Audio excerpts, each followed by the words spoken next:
Good morning, everyone. My name is David Rodriguez. I'm the head of Blockworks Advisory, and I'm really excited to talk to you today about our newest offering, Protocol Relations as a Service, and why I think it's going to help bridge the investor communications gap between crypto native or on-chain businesses and TradFi capital allocators. So let's dive in. So before we get into Protocol Relations as a Service, I think it's helpful to tell the origination story of Blockworks Advisory. So for those of you who don't know, Blockworks Advisory is a boutique advisory firm that spun out of Blockworks Research in 2024.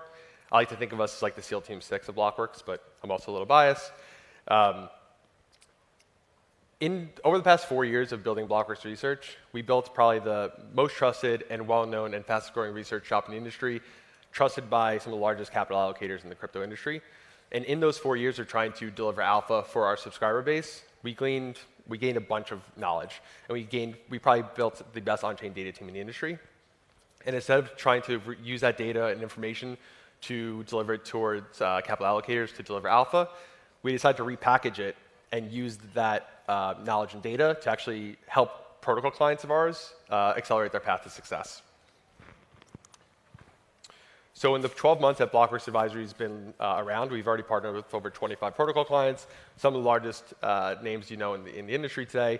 We work with protocols on all things from product and ecosystem strategy, incentive program design, risk management, protocol relations as a service, and other bespoke offerings as well. Now to dive into protocol relations. So the thesis behind Blockworks Advisory's protocol relations offering, I think Blockworks Advisory, and probably Blockworks more generally, is that the maturation of the industry, the next marginal dollar of capital will be institutional.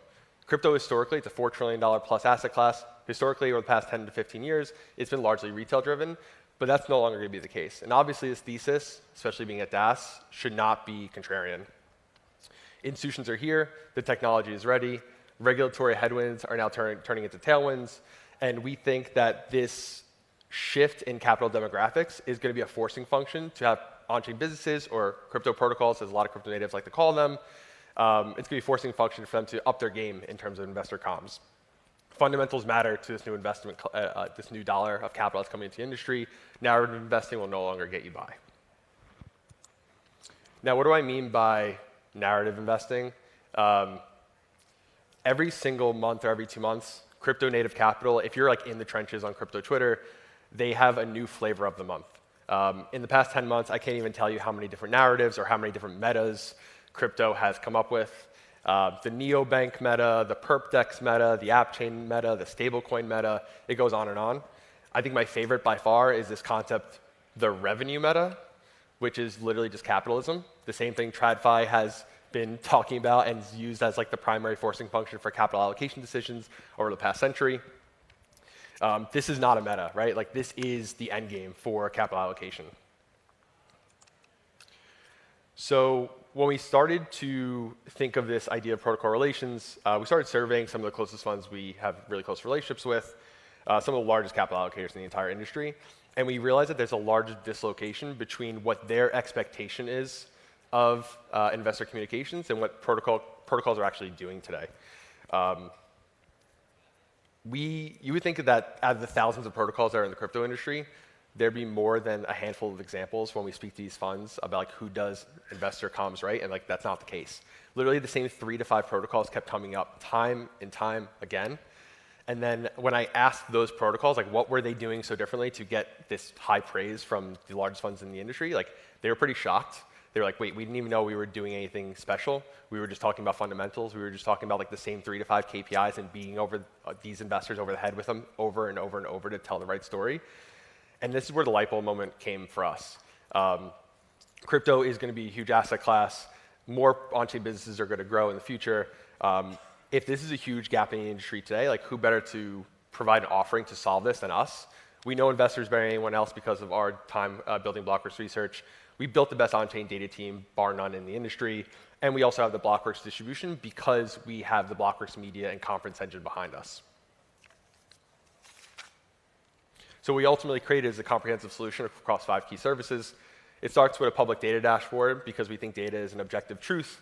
We're going to start creating in Q4 quarterly token holder reports, which I'll get into a little bit later on in the slides. We started doing buy-side institutional surveys and created a framework so that our protocol clients can understand how they benchmark from like investor sentiment across one protocol to another. We started doing we're going to start doing Q4 quarterly token holder calls where they're kind of like live streams of earnings reports. And then last but not least, we got to remember that these protocols are largely startups. They are resource constrained. They're so busy trying to focus on themselves. Sometimes they don't have enough time to like come up for air and see how they're doing compared to the competitive landscape. Also because they probably don't have data on their competitors, but we do. So what we're also doing is doing competitive benchmarking. So we're saying, hey, protocol A, like here's how you're doing, relative to yourself on a month-to-month basis, but here's how you're doing in the concept of the competitive vertical that you're in. So what I also want to lean on is like investor comms or protocol relations is critical, right? It's like if the next marginal dollar of capital is institutional, they expect what they are used to in TradFi, and this is going to be critical to make sure that you maintain your current investor base, you try to acquire new investors to get interested in your protocol. This is no longer optional. So what we're going to do is dive into Radium. They're a protocol client of ours. If you don't know what Radium is, they are one of the largest public decentralized exchanges in Solana. They also offer like multiple other product segments. And more importantly, they're an on-chain business. You can track all their financials on-chain. You can track all their expenses on-chain. And I think most importantly, for token holders out there, they take 80% of their free cash flow and then use that to buy back their token to drive value to their token holders. So what you see here is just a couple of screenshots of this public dashboard we have on Radium. Whenever we work with protocols on protocol relations side, step one is building a public dashboard. Again, data is an objective truth. It's also good marketing. The best marketing in the industry is data. When we build data dashboards, we have a mandate of depth and not breadth. So it's not good enough to just say, here's the top line revenue of a protocol. It's not good enough to say, here's how much DEX volume Radium or Aerodrome or Uniswap, name your DEX of the month. Here's how much DEX volume it does. We can actually provide attribution of revenue. We can provide attribution of DEX volume. So we can say, here's how much, here's what the traders on Radium were trading. Of the subset of volume that came from these types of liquidity pools, here's how much of that drove this much revenue to Radium, which is really important because when you're an investor, you don't just make an investment decision based on top-line metrics. You have to actually underwrite the economic activity that is making up the fundamental drivers of the business. You got to determine whether or not, especially in crypto, which is largely cyclical, a lot of things are ephemeral. You have to determine, is this a sustainable business? Is this a sustainable revenue driver? Or is this something that is going to come and go quarter over quarter? Almost no one else in the industry has the data capabilities to actually do this level of data, despite blockchains being giant open APIs. It's very difficult to actually find the right talent to be able to tell this story and surface it for actionable insights, but we can do this. So on top of the public data dashboard, I said it earlier, one of the 5 key services that we're going to really dive into right now is quarterly token holder reports. So again, despite blockchains being giant open APIs, we couple our near real-time dashboards with quarterly token holder reports that are going live in Q4. And it's really trying to mirror what TradFi is used to in public equities. What you see on the left is the cover page for Coinbase. It's a 22-page shareholder letter they produce every quarter. I read this every single quarter it comes out. I think Coinbase is a great company. And on the right, what you see is Radium's. It's a screen. Sorry. What you see on the right is a cover page for Radium's token holder report that we are going to be producing on a quarterly basis moving forward. It's a 25-page doc that dives into the revenue drivers of the business, the quarter-over-quarter changes, not just for Radium, but them in the comparison of the market share of Solana DEXs at large. And we really dive into the critical things that we think TradFi investors are going to care about. Now, the reason why I use Coinbase as an example both internally and externally is because I think they have the burden of being probably the first publicly traded equity company of trying to explain not only their business, but explain the on-chain future. They do a really good job of doing it, in my opinion.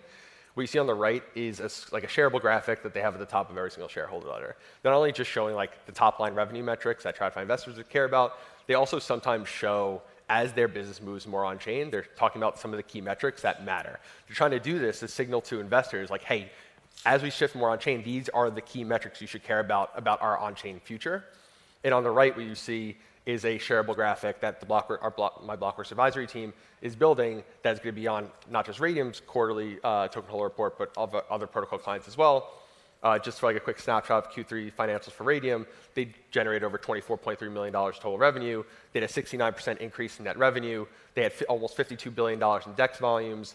They had an outstanding earnings per token of just under 6 cents. You can see different product categories. So they created a launchpad on top of their DEX product, and we dive into like how much of LaunchLab's metrics actually contributed to the top line metrics of their revenue, how much volume came out of LaunchLab, what is the LaunchLab revenue, so on and so forth. And we think like, this kind of graphic is very familiar to TradFi investors and also crypto natives at large because they understand Radium business, but they probably haven't seen it in a view that TradFi is used to.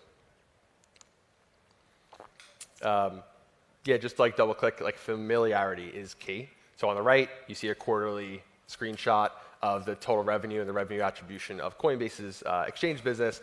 On the left, what you see is a quarterly income statement that highlights the different revenue drivers of Radium. We also have on this token holder report, we're going to have a cash flow statement, we're going to have a balance sheet, so on and so forth. It's a really comprehensive piece. Ultimately, what I am asking as a call of action is if you're a protocol client or if you're a protocol that's building this industry, again, as the industry matures, protocol relations can be critically important. We think that we're going to probably be the best partner with our protocol clients to make sure that you tell your story in the right way, in a fundamental way. We probably have the best distribution in the entire industry to be able to do this and the best data team to do this. And if you're an investor or if you're a protocol more generally, I urge you to visit blockworks.com/analytics. It's our public analytics site. You can see the best, most comprehensive data in the industry. And if you want to reach out for me, my name is David Rodriguez, david.rodriguez@blockworks.co is my email. Thank you.